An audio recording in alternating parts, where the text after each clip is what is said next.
Graça e paz, tudo bem, família? Família, em 1 Coríntios 2:9 diz assim, ó, nem olhos viram, nem ouvidos ouviram, nem jamais penetrou o coração humano o que Deus tem preparado para aqueles que o amam. Nem olhos viram, nem ouvidos ouviram.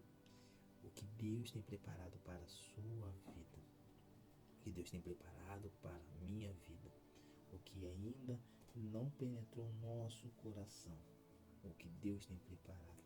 Mas como que eu faço para acessar tudo aquilo que Deus tem preparado para mim? Primeiro, você tem que exercer a sua fé.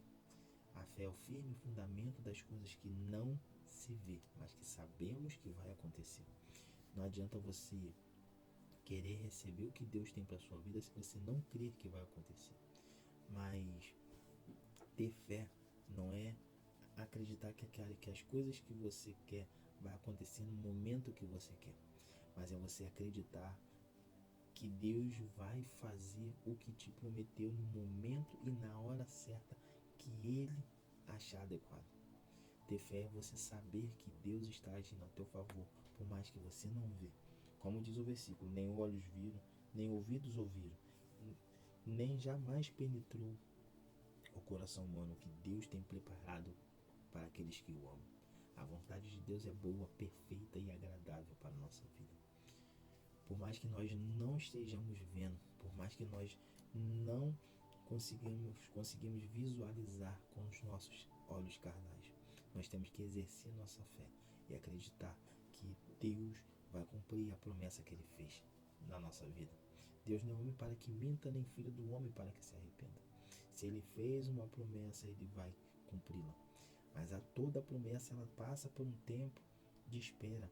Toda promessa ela passa por um tempo, pelo propósito da espera. Por quê? Que a promessa que Deus me fez ela não acontece no momento que Ele me fez? Porque não é porque Deus me fez a promessa que eu estou preparado para que ela se cumpra. O tempo da espera é o tempo de preparação para receber a promessa que Deus te fez. Deus ele mostrou um sonho a José. Mas entre o sonho de José se realizar, teve um processo da dor, teve o processo do amadurecimento, teve o processo da traição, teve o processo dele entender quem ele era em Deus.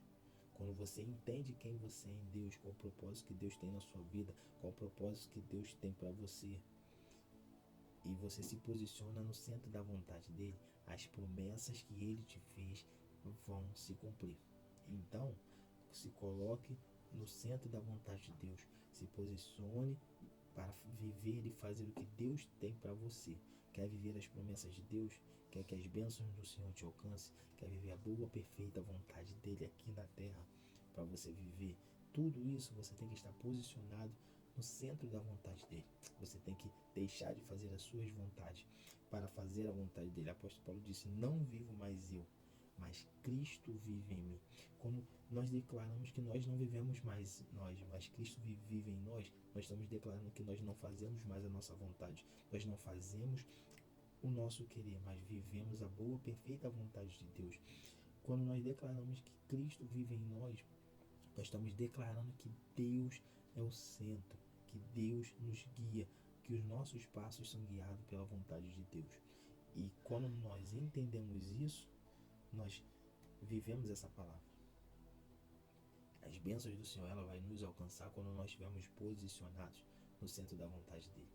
Não adianta eu querer ser abençoado, não adianta eu querer viver todas as promessas que Deus fez na minha vida se eu não estiver posicionado para viver o querer dele. Então, quer viver as promessas de Deus? Se posicione no centro da vontade dele.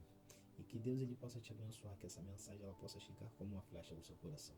Que você vai viver a boa, perfeita vontade de Deus na sua vida. Tá bom? Que a graça dele te alcance e que você venha ter um dia com experiências com Deus. E que Deus ele possa gerar em você vontade de viver a boa, perfeita vontade dele. Que Deus te abençoe.